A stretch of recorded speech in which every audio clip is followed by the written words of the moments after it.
Bonsoir et merci de nous rejoindre pour ce nouveau rendez-vous de la rétrospective de l'actualité de la semaine sur BF1. Aux commandes de l'équipe du dimanche, Abdoulaye Baro, il sera question de justice d'abord avec la rencontre entre le président du Faso et le Conseil supérieur de la magistrature. On parlera également de réconciliation nationale et de cohésion sociale avec le ministre d'État Zéphirin Diabré qui poursuit ses tournées. Et puis il sera aussi question de sécurité avec cette information livrée dans le dernier numéro du journal L'événement. Plus de 20 présumés terroristes libérés. On parlera également de frais de mission dans l'administration publique, plus de 600 millions au ministère de l'Enseignement supérieur. C'est un audit de l'autorité de contrôle de l'État et de lutte contre la corruption qui le révèle. Bonsoir et bienvenue encore une fois.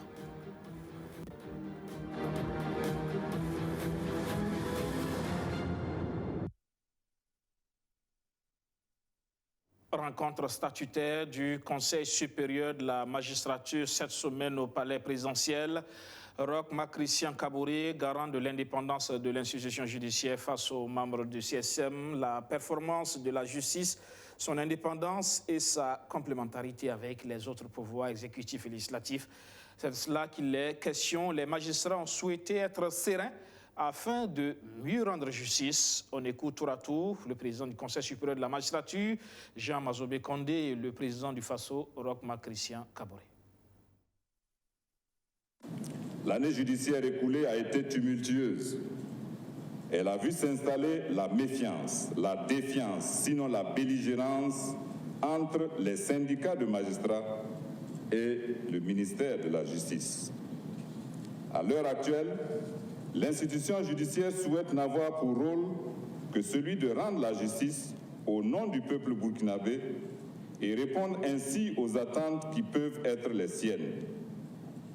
Elle compte sur l'appui du garant de l'indépendance du pouvoir judiciaire et espère n'avoir à utiliser aucune partie de son temps pour faire face à des luttes de survie qui pourraient lui être imposées. Excellence, Monsieur le Président du Faso, le 28 décembre 2020, à l'occasion de votre investiture, vous affirmiez ceci au sujet de l'institution judiciaire. Je cite: « Une attention particulière sera accordée à la justice, rempart de notre vivre ensemble qui constitue un sujet de préoccupation pour bon nombre de Burkinabés. Tous les efforts seront entrepris pour permettre de vider les dossiers pendants et garantir une justice équitable pour tous dans notre pays. » Fin de citation. Cette promesse d'assurer à la justice les besoins matériels qui lui seront nécessaires pour la gestion de certains dossiers pendants ne peut que susciter de l'espoir au sein de l'institution judiciaire. Celle-ci se sent d'ores et déjà interpellée et ne demande qu'à jouer véritablement le rôle qui est le sien pour peu que l'assurance promise se répande au-delà de quelques dossiers pour garantir à la justice une quiétude plus pérenne. Au regard, en tout cas, de ce que nous avons examiné ensemble, nous pouvons féliciter le magistrat pour le travail qui a été abattu, nonobstant un contexte qui était assez difficile. Et c'est l'occasion de pouvoir saluer et féliciter tous ceux qui sont dans des zones à haut risque et qui mènent courageusement leurs activités dans ces zones. Nous avons examiné également toutes les difficultés qui ne permettent pas, je dirais, à la justice de pouvoir se déployer convenablement.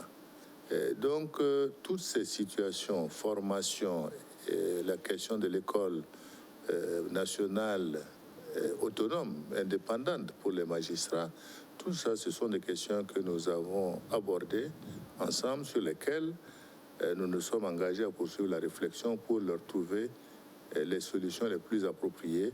Le deuxième point, c'était la thématique que nous avons abordée ensemble cette fois-ci, qui était la question du besoin d'indépendance et celui également de la nécessité de travailler également avec les autres institutions.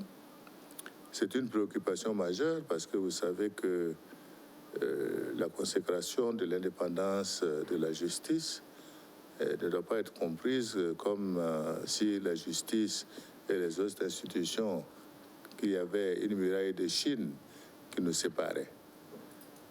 L'indépendance, c'est aussi bien dans leurs prérogatives, dans leur jugement qu'ils rendent, de manière à être suffisamment indépendants pour ne pas subir de pression d'où qu'ils viennent pour prendre des positions qui ne sont pas conformes au droit qui est appliqué dans notre pays. Chaka Koulibaly, bonsoir. Bonsoir. La justice, c'est une rencontre importante, rencontre statutaire, CSM, président du Faso. C'est très important justement pour cette question d'indépendance de la justice ou pour justement l'action de ce pouvoir, toujours sous le feu des projecteurs, notamment avec des dossiers emblématiques pendants, mais aussi sur certaines autres questions. On a entendu justement le président du CSM quand il parle de rendre sereinement la justice. Cela suppose pour lui que les acteurs de la justice n'aient pas à mener une lutte de survie qui pourrait lui être imposée. C'est une façon autrement de dire qu'il faut que le climat social soit apaisé. Ces phrases du président du Conseil supérieur de la magistrature donnent toute la mesure de cette rencontre qui s'est déroulée entre le Conseil supérieur de la magistrature et le chef de l'État.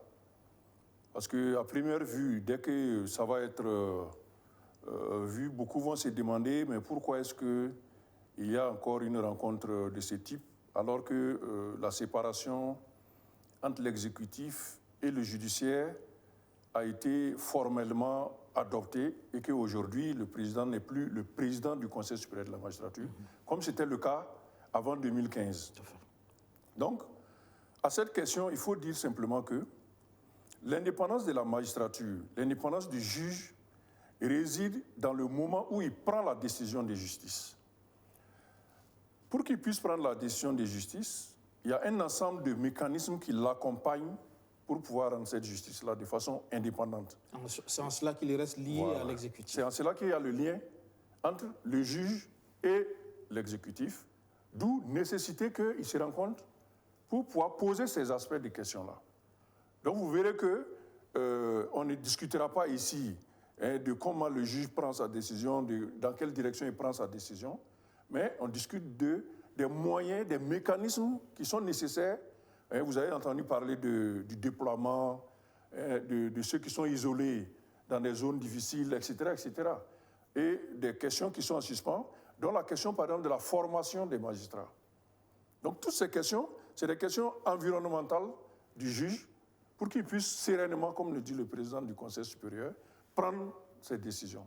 Donc je pense que cette rencontre est encore rendue nécessaire à cause donc du niveau d'évolution de notre administration qui logiquement n'aurait pas dû être parce que la justice, le ministère de la Justice qui est là pour mettre en œuvre les conditions nécessaires pour la sérénité dont il est question de la part donc, du Conseil supérieur de la magistrature. On sait qu'entre les juges et l'exécutif, il y a ce contentieux, ces coupures sur le salaire pour le fait de grève.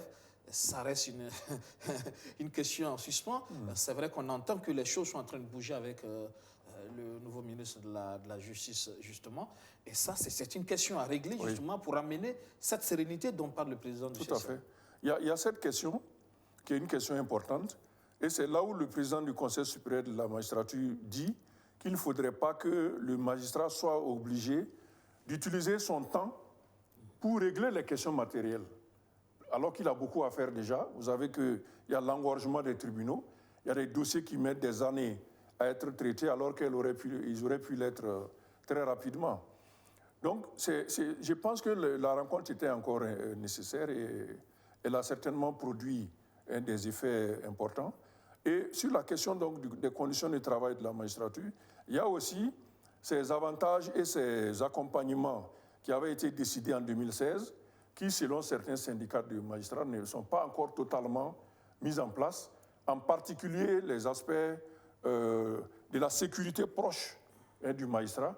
C'est pour ça que le cas de ceux qui sont dans les zones difficiles a été évoqué. On sait que certains sont obligés de résider dans les zones dites à peu près sécurisées et d'aller périodiquement rendre la justice dans les zones où ils sont normalement affectés. Donc la question reste toujours posée. La question reste posée, notamment le contenu du pacte pour le renouveau de la justice. Exactement. Ça. Justice avec le président du FASO, réconciliation nationale et cohésion sociale avec Zéphirin Diabré. Le ministre d'État poursuit ses concertations. Cette semaine, il a rencontré à Bobo Dioulasso l'archevêque émérite, Monseigneur Anselme Titia Massanon, et le chef de Bobo Mandare. Pour son premier contact ciblé dans la région des Hauts-Bassins, dans le cadre de sa mission de réconciliation nationale et de cohésion sociale, Zéphirin Diabré a d'abord rencontré l'archevêque émérite de Bobo Dioulasso, Monseigneur Anselme Titia Massanon. J'ai jugé opportun de venir le saluer, lui rendre hommage pour l'œuvre de pionnier dont il est l'auteur et lui expliquer que le travail que je suis en train de conduire, bien entendu, ne peut que s'inscrire dans la filiation de ce que lui et son équipe, le Collège des Sages, en leur temps, ont fait. Mais si, comme les temps ont changé, les inflexions fortement seront apportées à la trajectoire. Et surtout qu'il y a de nouveaux défis qui s'ajoutent. Et c'est l'occasion pour moi aussi de recueillir de lui ses avis et ses conseils très avisés sur la question de la réconciliation nationale qui viendront s'ajouter à nos réflexions propres à nous et qui nous permettront de dégager des synthèses intéressantes sur la manière dont de conduire ce processus-là. Une visite appréciée positivement par Monseigneur Anselme Titia Massanon qui, avant de donner des bénédictions et prodiguer des conseils à son hôte pour la réussite de sa mission, a tenu à saluer l'idée de la création du ministère de la réconciliation et de la cohésion sociale. Ma prière est celle-là, que voilà, la recherche de progrès puisse aller toujours plus loin, même si nous autres, les personnes âgées, à certains moments, on ne se reconnaît pas, mais pour que ce soit pour le bien de ce pays, aussi le bonheur des populations et une unité nouvelle. On a été mis ensemble par la colonisation. Maintenant, il faut que nous nous efforcions de dire notre bonheur, de vivre ensemble sur le même territoire, par-delà, disons, ces clivages ethno-linguistiques que nous avons connus. Zéphirin Diabré a aussi rendu visite au chef suprême de Bobo Mandare. Entouré de l'ensemble des notabilités de sa cour royale, des chefs de village et de quartier, le chef suprême de Bobo a félicité le ministre d'État pour sa désignation pour conduire la délicate mission de réconcilier les Burkinabés. Il a apprécié sa disponibilité pleine et entière. Il a apprécié le fait que le président du FASO, son excellence Kabore, ait décidé de mettre en place un ministre d'État chargé de la réconciliation nationale et de la cohésion sociale. Pour lui, cette innovation a vraiment salué et indique clairement l'option qui est prise de faire en sorte que les problèmes qui divisent les Burkinabés soient pris à bras le cœur et Inch'Allah puissent être traités. Et il a marqué en tout cas sa disponibilité à accompagner le processus et il a estimé qu'à tout moment, si nous avons besoin de ces conseils sur des questions bien précises, on hésite en tout cas à faire appel à des nouvelles. Donc c'est vraiment avec un cœur plein de satisfaction que je repars. Toutes ces visites ciblées vont faire suite à des rencontres de concertation régionale qui vont aboutir à un forum national. Un forum de réconciliation nationale au cours duquel un document qui prendra en compte l'ensemble des problèmes en vue d'un vivre ensemble harmonieux sera adopté et qui, selon le ministre Zéphirin Diabré, sera une sorte de nouveau pacte entre Burkinabés. Avant Bobo Dioulasso à Ouagadougou, Zéphirin Diabré s'est entretenu avec des chefs coutumiers de la région du Sahel. Entre Zéphirin Diabré et la délégation d'EMI, il a été question de paix, de justice et de cohésion intercommunautaire. Les émirs du Sahel aux côtés du ministre en charge de la réconciliation nationale et de la cohésion sociale.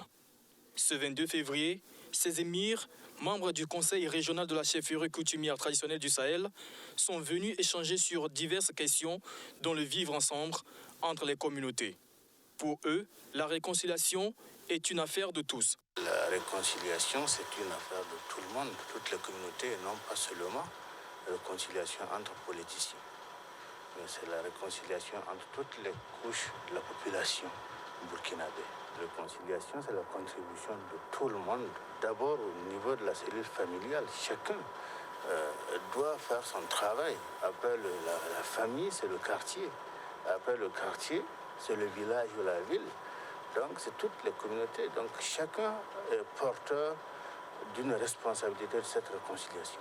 Pour Zéphirin Diabré, ministre en charge de la réconciliation nationale, il faut vite trouver des solutions communautaires aux problèmes communautaires. Au niveau de nos communes et de nos régions, il y a des déchirures qui se sont produites et qui laissent face à face les communautés. Si on n'a pas de solution communautaire pour résoudre les problèmes communautaires là, de réconciliation qui se posent là, on ne pourra pas avancer. Et ça participe à la réconciliation nationale, qui, et je le répète et je le dirai 100 000 fois, ne se limite pas à la réconciliation politique. La justice, dans la dignité et la paix au Burkina Faso, sont pour ces émirs du Sahel une voie véritable de réconciliation nationale. Et on en vient à ce sujet. Plus de 20 présumés terroristes libérés suite à des négociations avec le GSIM, le groupe de soutien à l'islam et aux musulmans, groupe dirigé par le Malien Yada Gali. C'est le dernier numéro du bimensuel L'événement qui donne l'information. Siaka Koulibaly, voilà une information qui remet au goût du jour ce débat sur la question de faut-il négocier ou pas avec les groupes terroristes. Effectivement, finalement, avec ce type d'informations, on se rend compte que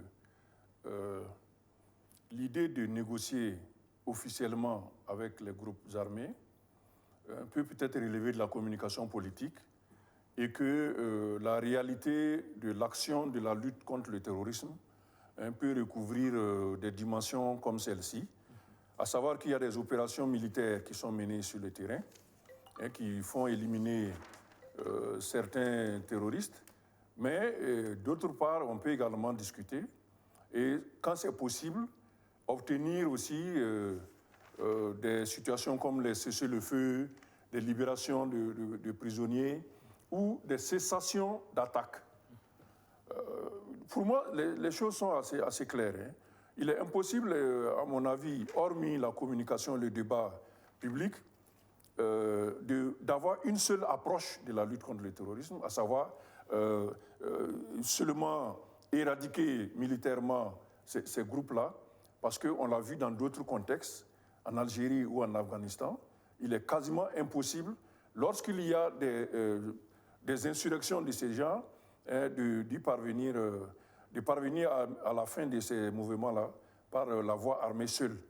Par finir, à tout moment, il a été question donc de trouver des arrangements, des accords qui sont plus ou moins douloureux pour l'opinion, pour ceux qui ont perdu des parents, mais qui, pour la nation, pour l'intérêt général, finissent par résorber une grave crise comme celle qui nous concerne actuellement. La négociation, on l'apprend selon le journal, a été gérée par l'ANR, l'Agence nationale de renseignement. Et le journal précise que les premiers contacts ont été établis au début du deuxième semestre de l'année 2019, donc bien avant les élections. Et pourtant, pendant toute la campagne électorale, justement, le président de Faso a réaffirmé, justement, avec force, qu'il n'est pas question de négocier avec les terroristes. C'est pour cela que je parlais tout de suite de faire la différence entre la communication politique, le débat, et la réalité qui est sur le terrain. On le voit tout de suite. S'il est établi, comme tend à le démontrer l'article de l'événement, que des négociations ont été entreprises et que même des libérations ont été faites, cela démontre que dans le discours politique, il y a une chose qui est dite, et dans la réalité de la lutte antiterroriste, il y a autre chose qui est faite. Donc c'est ce qu'il faut comprendre à mon avis. Mais ceci dit, je crois que l'information là est assez sensible et qu'il est nécessaire d'avoir une certaine communication officielle, quelles que soient les formes et les précautions qui seront utilisées, pour quand même fixer l'opinion sur ce qu'il en est en réalité. Parce qu'on peut avoir parlé donc de terroristes, dans quelles conditions est-ce qu'ils ont été arrêtés. Ça peut aussi être du fait donc des procédures judiciaires, c'est-à-dire des gens ont été arrêtés, parce qu'il y en a un grand nombre, oui, justement, à la Mako et à la prison. À la prison de haute sécurité. Voilà, à la prison de haute sécurité. À la suite d'investigations, on peut se rendre compte que certains n'ont rien à voir avec le terrorisme même, n'ont pas posé d'actes, et on peut les relaxer pour cette raison-là. Donc je pense qu'il est intéressant qu'il y ait la communication officielle qui permette donc de limiter un peu... Pour lever le doute. Voilà. Et que même s'il y a eu des libérations de terroristes, que cela soit assumé, parce que dans l'opinion publique, ce n'est pas dit que la majorité ne souhaite pas qu'on fasse ces libérations pour finir le problème. Assumer et éviter le double langage. Exactement. Parce qu'il a été dit justement que c'est un échange de la paix. Voilà. L'objet vaut bien ces libérations-là. Et je pense que plus c'est transparent, et mieux ça vaudra pour les autorités. Parce qu'une bonne partie de l'opinion aujourd'hui s'est dit qu'il sera difficile de résoudre la question du terrorisme à partir de la seule forme militaire. Et qu'il faut aussi envisager d'autres aspects. D'où, d'ailleurs, le soutien de l'opinion à la question de la réconciliation. Ça peut être aussi, on parlait tout à l'heure de communication politique, affirmer officiellement, justement, assumer qu'on négocie, ça peut être faire preuve de faiblesse quelque part. Oui, mais je pense plutôt que la communication politique qui a tendu à démontrer qu'on ne discutera pas avec les terroristes avait pour objet essentiellement la campagne électorale. Et qui dit campagne électorale dit communication adressée à des groupes bien précis dont l'intervention est importante pour l'élection. Donc, si le chef de l'État sait que tel groupe précis qui fait partie de ses soutiens n'est pas favorable à la négociation avec les terroristes, il va s'exprimer de cette manière-là. On le sait, par exemple, le président français a dit ouvertement qu'il n'est pas question de discuter avec les terroristes. Peut-être pour ménager sa relation avec ses partenaires importants, le chef de l'État peut très bien dire dans une campagne électorale qu'il ne discutera pas avec les terroristes.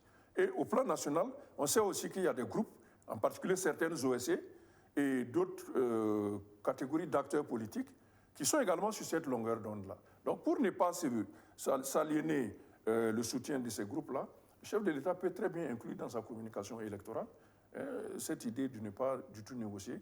Tandis que, comme on le montre que l'ANR est à pied d'œuvre et agit dans un certain sens, cela peut toujours être possible, même avec la responsabilité du même chef d'État. Toujours est-il que désormais, c'est une perspective qui est là pour le Burkina, qui n'est pas d'ailleurs le seul pays à négocier. On l'a vu au Mali avec la libération d'otages contre la libération du chef de file d'alors, le défunt Soumaïla Cissé. Tout à fait. Et on l'a dit, là où la question de l'insécurité et des groupes armés est arrivée aujourd'hui, tout le monde perçoit la difficulté pour nos États seuls d'y venir à bout, d'où cette ouverture de perspectives de négociation. Et si vous remarquez aujourd'hui, dans les pays environnants, il y a 3 déjà qui ont des ministères chargés de la réconciliation nationale, ouvertement. Le Mali, la Côte d'Ivoire et le Burkina Faso. C'est une tendance. Donc il faut la noter pour dire que ces pays-là, étant donc directement confrontés au problème du terrorisme, après avoir surtout mené des actions pendant des années et des années contre les groupes armés, on peut se rendre compte que finalement, la seule option militaire n'est pas suffisante pour résorber le problème et qu'il faut aussi ouvrir, là où c'est possible, des discussions, des négociations et même des libérations comme tente à le démontrer l'article là.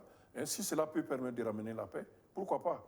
Peut-être que maintenant il va falloir, dans le cadre de la réconciliation, faire entériner cette idée comme politique de l'État, afin que le chef de l'État et les autorités soient plus à l'aise pour mener ces actions-là et ne pas avoir à se défendre d'avoir négocié avec les terroristes. On attendra de voir peut-être dans les jours à venir ou durant la semaine à venir, peut-être une réaction officielle du gouvernement sur ce sujet. Voyons à présent, vous parlez tout à l'heure du Mali, la feuille de route du Premier ministre malien Mokhtar Ouane, feuille de route dévoilée face au Conseil national de la transition, lutte contre l'insécurité, réforme institutionnelle, politique de développement constituent notamment les grands axes de son plan d'action. 6 mois après le coup d'État militaire qui a renversé le président Ibrahim Boubacar Keïta, la feuille de route du gouvernement de la transition est enfin là. Elle était très attendue. Le Premier ministre articule son plan d'action autour de 6 axes prioritaires, mettant l'accent sur les réformes politiques et institutionnelles en vue de renforcer la démocratie et la bonne gouvernance dans ce pays gangréné par la corruption. L'autre défi fondamental de son programme, c'est la relance de l'économie, fortement impactée par la double crise sécuritaire et sanitaire. Pour y parvenir, le gouvernement de la transition mettra l'accent sur la promotion du secteur privé et le développement des investissements directs étrangers en lien avec l'amélioration du climat des affaires, la promotion du partenariat public-privé, ainsi que le développement de nouvelles sources de financement comme la finance publique islamique ou le financement participatif. Et comme il fallait s'y attendre, la question de la lutte contre le terrorisme occupe une place de choix dans cette feuille de route. Tout en saluant l'approche régionale et sous-régionale dans ce combat contre les forces du mal, Moktawan invite les Maliens à un sursaut d'orgueil. Confronté à une période d'instabilité et de conflit depuis 2012, le Mali est aujourd'hui à la croisée des chemins. Le traitement de la crise multidimensionnelle que le pays traverse exige des réponses structurelles et l'implication de toutes les forces vives de la nation. Je sais que le gouvernement peut compter sur la mobilisation totale du Conseil national de la transition pour apporter les réponses adéquates aux urgences et engager les réformes structurelles nécessaires à la refondation de l'État. Le message semble bien reçu. Le plan d'action rencontre l'assentiment des membres du Conseil national de la transition. Le défi étant désormais sa mise en œuvre. Tous les problèmes ont été touchés. Maintenant, nous attendons la mise en œuvre. C'est ça, ce qui est important. Si on met cette feuille de route en marche, dans les délais impartis, je pense que ça va beaucoup nous aider pour l'élaboration du nouveau Mali. Ce plan d'action court jusqu'en mars 2022, date à laquelle devraient se tenir les élections générales. Et voilà pour le Mali qui essaie de sortir de crise avec sa transition et cette feuille de route du Premier ministre malien. Et comme les conseillers du CNT l'ont dit, c'est beau sur papier, c'est la mise en œuvre le souci certainement, mais on le voit aussi que déjà il y a des voix qui se lèvent pour contester un peu la conduite des affaires du CNT. On a vu la semaine dernière également une sortie du mouvement du 5, le M5, qui est sorti notamment dans sa branche avec Kokala Maïga, justement, qui a tiré à boulet rouge sur la gestion de cette transition malienne. Oui, on voit que le Mali est vraiment dans les turbulences, aussi bien les turbulences sécuritaires, c'est-à-dire que la résurgence des attaques terroristes et des turbulences politiques, effectivement.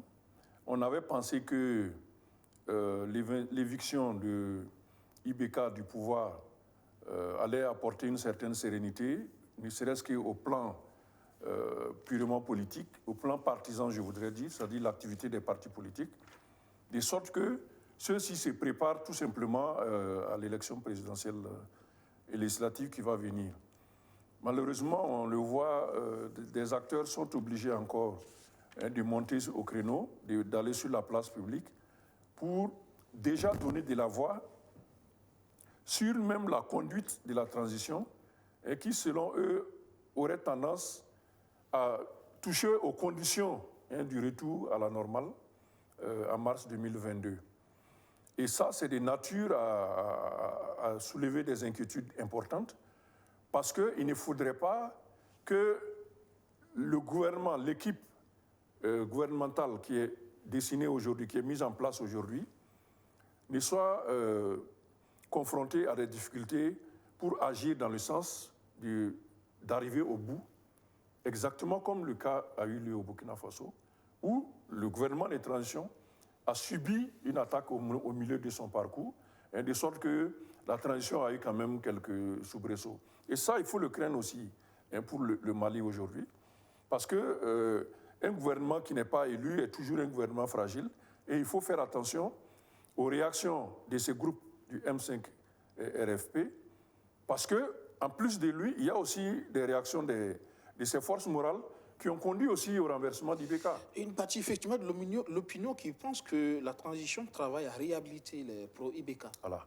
Donc ce sont des risques qu'il faut travailler à minimiser.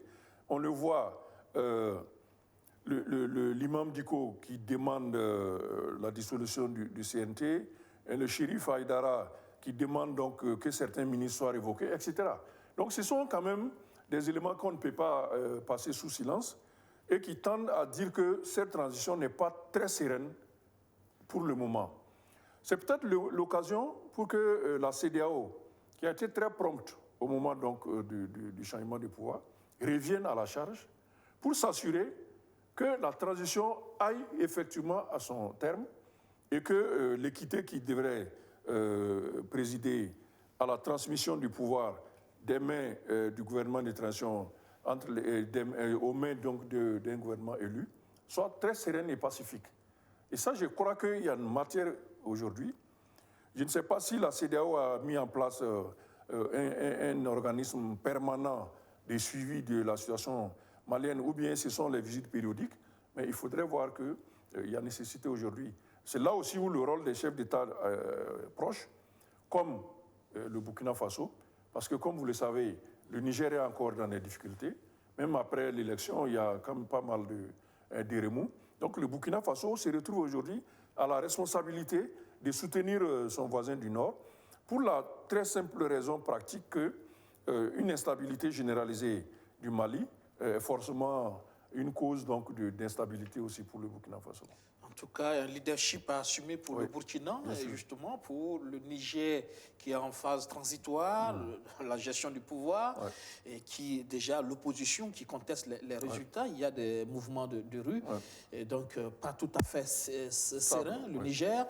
Et le Mali, effectivement, qui est en transition avec tout ce qu'on connaît comme remous, d'où l'intérêt, parce que derrière cela, il y a la situation sécuritaire à gérer qui est assez importante. Qui peut dégénérer, parce que lorsque les autorités ne sont pas, je dirais, stabilisées au Niger et au Mali, c'est clair que l'action de la lutte contre l'insécurité ne peut pas être performante. C'est très clair. Donc les terroristes, les groupes armés peuvent profiter de cette situation-là pour étendre leur influence sur des zones supplémentaires que celles qu'elles occupaient par le passé. Et c'est important qu'il y ait quand même une réaction de la part des pays environnants ou de la CEDEAO. On se demande si ces forces d'opposition qui contestent justement la légitimité et l'approche des autorités de la transition, peut-être que, est-ce que ce ne sont pas des revendications assez égoïstes quand même, parce qu'on sait aussi qu'au niveau du M5, beaucoup s'attendaient, surtout l'aile politique du M5, beaucoup s'attendaient à effectivement avoir une grosse part du gâteau. Oui, c'est réel, mais pour moi, après une observation donc, de cette situation, je pense que le M5 avait déjà admis le fait qu'ils ne feront pas partie du gouvernement de transition. Et d'ailleurs, le principe est assez accepté en général. C'est comme au Burkina Faso, la classe politique savait qu'elle devait s'abstenir de participer au gouvernement de transition afin de pouvoir participer aux élections qui venaient après. Je crois que le M5 RSP a également admis cela. Mais s'ils en viennent à sortir sur la place publique et à porter certaines revendications, il faudrait les examiner pour s'assurer que, effectivement, la conduite de la transition ne soit pas faite d'une manière qui mine la stabilité qui va venir après. Parce que si le processus aboutit à des élections biaisées qui mettent au pouvoir des forces, disons, qui ne sont pas celles légitimes à travers des élections à peu près réussies, c'est clair que l'instabilité ne va pas être démise au Mali. D'où ne pas totalement considérer que les sorties du M5, c'est juste pour du clientélisme, pour se faire voir ou regretter de ne pas avoir été dans le gouvernement. Il faut les examiner, ces récriminations, pour voir en quoi est-ce que la transition est réellement remise en cause en termes donc de retour de la stabilité, de l'équité dans la politique pour le Mali. Et le voisin nigérien, justement, qui difficilement essaie de faire sa transition politique avec Mahamadou Issoufou au terme de son second mandat, qui s'en va et qui son dauphin qui arrive, Bazoum, mais visiblement victoire quelque peu contestée par l'ancien président et opposant Mahamadou Ousmane. Tout à fait. Je pense que les dénonciations faites par les partis politiques qui ont pris part à cette élection, on pense que c'est du classique. Hein. En général, ceux qui perdent font cela. Mais dans ces cas-ci, quand on observe les manifestations qui ont lieu et leur dispersion sur le territoire nigérien, je me suis demandé est-ce que cette élection a vraiment été aussi transparente ou s'il y a eu réellement la sincérité du vote à travers cette élection. On pourrait quand même le penser quand on voit qu'ailleurs, c'est le Toukdjili, c'est le Koukao, mais au Niger, il y a eu quand même un second tour. Mahamadou Issoufou qui sort, qui a un dauphin, malgré tout, il y a un second tour. Il y a eu un second tour, c'est une bonne chose pour la démocratie au Niger, mais je pense ici à la vigueur des dénonciations et des manifestations surtout, parce que pour qu'une partie aussi importante de la population en vienne à manifester et même à aller jusqu'à la violence, votre confrère du RFI, par exemple, a été vandalisé dans son domicile. Ça montre qu'il y a peut-être des évidences qui vont dans un certain sens. Je n'ai pas les éléments ici pour trancher pour ou contre l'opposition qui dénonce cette élection, mais je regarde seulement l'ampleur des réactions, qui ne sont pas seulement à Niamey, mais qui sont jusque dans les confins les plus éloignés, comme Difa, qui est au septentrion, au nord totalement du Niger, et d'autres endroits, donc ce pays jusqu'à Zender, etc. Ça veut dire que l'ensemble du territoire est concerné par ces mouvements de contestation. Institutionnellement, il va être difficile aujourd'hui, parce qu'il n'y a plus d'issue, puisque la proclamation a été faite. Il ne reste que le tribunal constitutionnel, mais ça m'étonnerait que le juge constitutionnel réussisse à remettre en cause l'ensemble des résultats, de sorte que le résultat final soit renversé. Donc, je crains que le Niger n'y rentre dans une sorte d'impasse où on aura un président déclaré élu, mais avec une instabilité ouverte et des manifestations violentes. C'est peut-être un autre sujet qui s'ouvre pour la CEDEAO encore. Ce qu'on n'espère pas en tout cas pour la sous-région. Plus de 600 millions de francs CFA de frais de mission servis au ministère de l'Enseignement supérieur, de la Recherche scientifique et de l'Innovation. C'est un rapport d'audit de la SEE-LC qui le dit, l'Autorité supérieure de contrôle d'État et de lutte contre la corruption, qui précise aussi qu'il n'y a rien d'irrégulier sur ces frais de mission servis. Il y a une base légale et ce n'est pas qu'au ministère de l'Enseignement supérieur. À l'agriculture, par exemple, on parle de 182 millions de francs CFA de frais de mission servis également. Siaka Koulibaly, c'est un débat aussi qui est posé. Et on parle de la gestion financière des ressources de l'État. Ça a toujours posé débat. Les semaines passées, on parlait justement de ces salaires des membres du gouvernement. Mais là, ça devient une sorte d'astuce où on grève le budget de l'État avec ces frais de mission qui deviennent assez importantes, même si, comme l'a dit le contrôleur général d'État, il y a une base légale. Oui, en matière d'appréciation des dépenses publiques, il y a deux critères qu'il faut prendre en considération. Il y a la régularité de la dépense et il y a l'opportunité de la dépense. Donc, comme on le voit ici, apparemment, la régularité ne pose pas de problème. Et toutes les procédures ont été suivies. Et puis, les frais ont été décaissés conformément aux objectifs et surtout aux normes, aux procédures qui sont prévues. Ce qui peut amener à la réflexion ici, c'est l'opportunité de ces frais d'émission.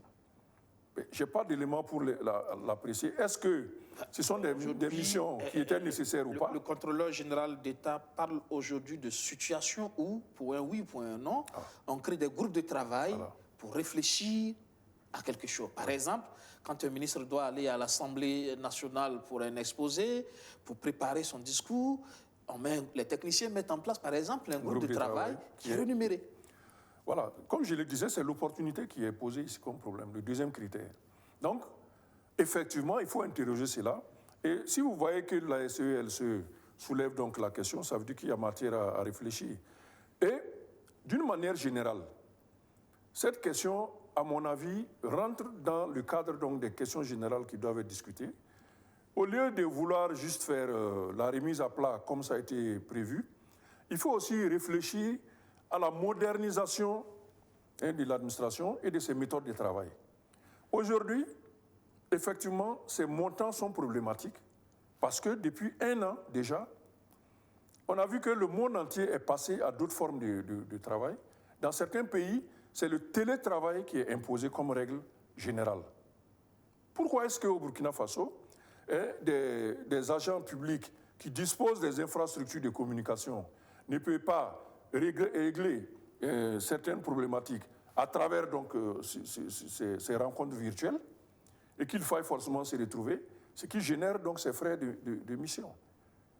Des Koudougou à ici, on peut très bien travailler sans avoir besoin de se déplacer. C'est vrai qu'il y a quelque temps déjà, le gouvernement avait sorti une note demandant justement au ministère de rationaliser à ce niveau, c'est-à-dire quand c'est vraiment pas nécessaire, pas la peine de sortir d'Ouaga pour des missions. Si le gouvernement a adopté cette décision... Mais visiblement, pas d'impact. Apparemment, les ministres n'arrivent pas donc, à faire respecter la décision, puisque au final, c'est le ministre qui autorise l'activité. Donc, ça veut dire que le ministre contrevient à la décision que le gouvernement a adoptée.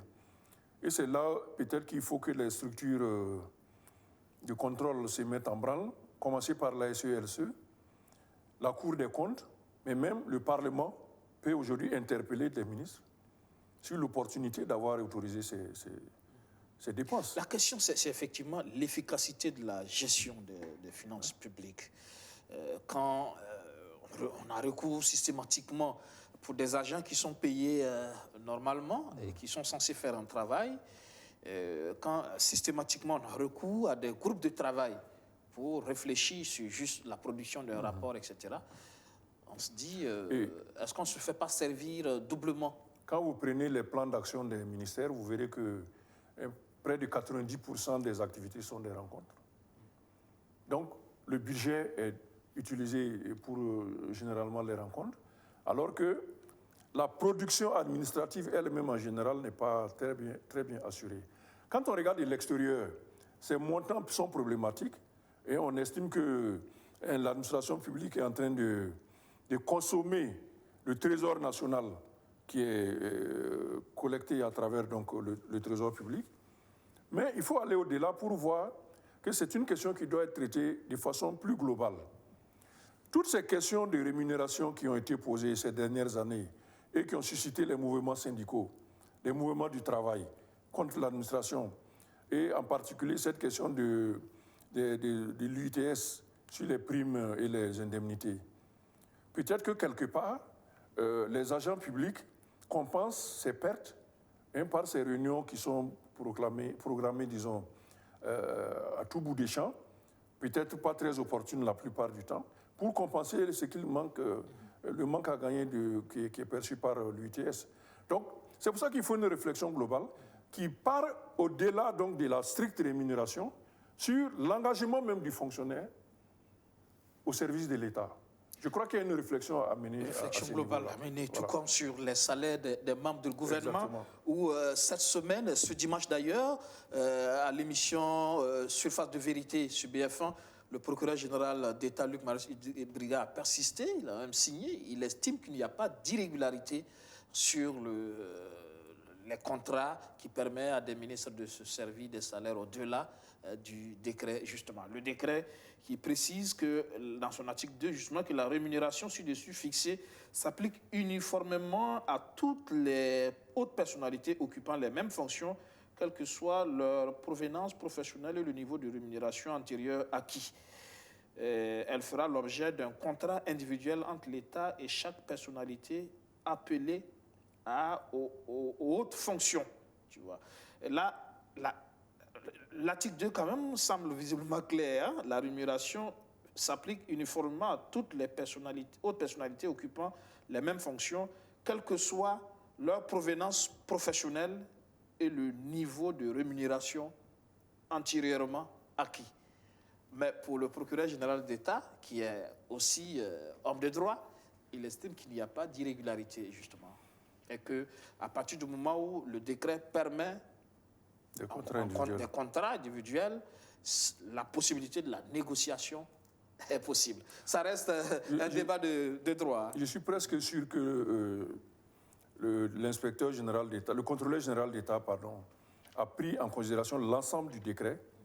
Très certainement, ces textes-là, il faut le lire dans son entièreté et ne pas se limiter à certains articles. Parce que l'article peut commencer par cette règle et plus loin, ouvrir une exception dans laquelle ce serait engouffré donc, ce qui s'est passé. C'est tout à fait possible. Il n'y a pas d'exception, c'est assez clair. L'exception, c'est peut-être que le décret dit qu'il y aura un contrat individuel, mais comme l'a dit l'article 2 justement, même quelles qu'en soient les rémunérations antérieures, ça s'applique. Bon, ça reste un débat de juristes. C'est vrai. Mais le plus important, c'est peut-être justement de revoir carrément le texte. Il faut revoir, parce que pour moi, le niveau de rémunération qui est fixé, et là-dessus, je peux aller à contre-courant de ce que beaucoup pensent.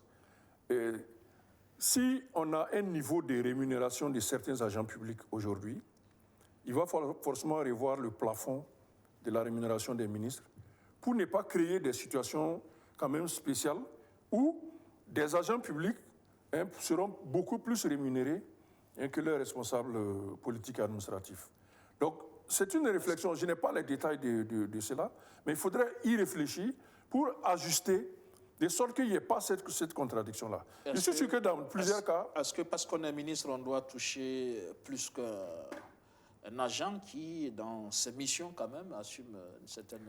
Parce que certains agents, en fonction donc de leurs origines, par les contrats individuels qu'ils ont signés, on a appliqué ces principes donc de l'ajustement à leur traitement avant qu'ils n'arrivent. Si c'est le cas, on verra comment il sera difficile de ne pas le faire pour les ministres. Or, on sait qu'il y a certains agents, quand ils ont quitté le PNUD ou la Banque mondiale et qui sont arrivés à l'administration publique, on a ajusté leur salaire en fonction de la rémunération qu'ils percevaient avant d'arriver. Si cela a été fait, ça veut dire que le décret ouvre la voie à des distorsions et qu'il faut revoir totalement le décret, être plus précis, par exemple, que l'article 2, et empêcher, par exemple, qu'on ne contrevienne à la rémunération qui est fixée. Pourquoi ne même pas aller jusqu'à donner des barèmes dans le décret qui permettent facilement à la solde de calculer donc, les traitements des ministres et des agents publics du niveau supérieur. Toujours est-il que donc il faut revoir le décret. Oui. On termine cette info avec cette information également applaudie par l'ASE-LC, l'Autorité supérieure de contrôle d'État et de lutte contre la corruption, qui a même adressé une note à l'intéressé Bassolma Bazié, secrétaire général de la CGTB, la Confédération générale du travail du Burkina, qui effectivement a démissionné de la fonction publique, mais visiblement son mandatement se poursuivait, son salaire. Alors il a adressé une note à l'ASE-LC pour demander, et justement à qui du droit, l'arrêt du mandatement de son salaire. Et là, l'ASE applaudit cette approche que l'autorité considère comme un acte d'intégrité. Oui, c'est un acte d'intégrité, c'est sûr. Hein. Mais je pense que c'est même dans l'intérêt du Bassolma qu'il a écrit cette lettre pour faire arrêter le mandatement, pour la très simple raison que tout montant perçu après l'arrêt de sa participation à l'administration publique, il allait le rembourser à un moment donné. Donc pour éviter d'accumuler un montant qui par la suite va lui poser problème, il a réagi en disant d'arrêter le mandatement. Mais ça semble inédit quand on sait que là aussi, l'ampleur du phénomène où des agents qui sont en disponibilité, qui ont pris une disponibilité ou qui ont complètement quitté la fonction publique continuent de percevoir leur salaire. Ils payent toujours après. Je connais des... Semble-t-il que, selon le contrôleur général d'État, il y en a même qui contractent des prêts sur la base ces salaires qui continuent de tomber. Donc, c'est pour dire que c'est des irrégularités et que la LCE, elle se doit On se demande comment, dans ce contexte de digitalisation, l'administration publique a encore du mal à déceler ces cas de fonctionnement qui contribuent aussi à grever le budget. Bien sûr. C'est certainement dû aux lourdeurs administratives. Ça veut dire que lorsque l'intéressé a démissionné, son supérieur hiérarchique immédiat doit tout de suite adresser des notifications à qui des droits, notamment au niveau du ministère des Finances à la solde, pour que son nom soit retiré donc de la liste. Et aussi, lorsque les mandatements arrivent au niveau du ministère, qu'on vérifie qu'effectivement, il n'était plus question de lui adresser. Donc, c'est une affaire qui est nébuleuse. Et je suis sûr que Bassoloma, en ayant écrit cette lettre, a perçu le piège qui lui était tendu, de le laisser percevoir donc son salaire, et puis un jour, revenir là-dessus, comme étant un acte de tentative de continuer à percevoir son salaire. Et il a réagi très rapidement. C'est un acte louable, mais je crois qu'il est assez conscient donc de ses responsabilités, et il l'a fait. Merci, Siaka Coulibaly. Merci. Fin de cette info. Restez avec nous à 21h. Spécial hommage à notre confrère et collègue Rémi Lambert-Nebié, décédé cette semaine. Agréable soirée sur BF1. Bonsoir.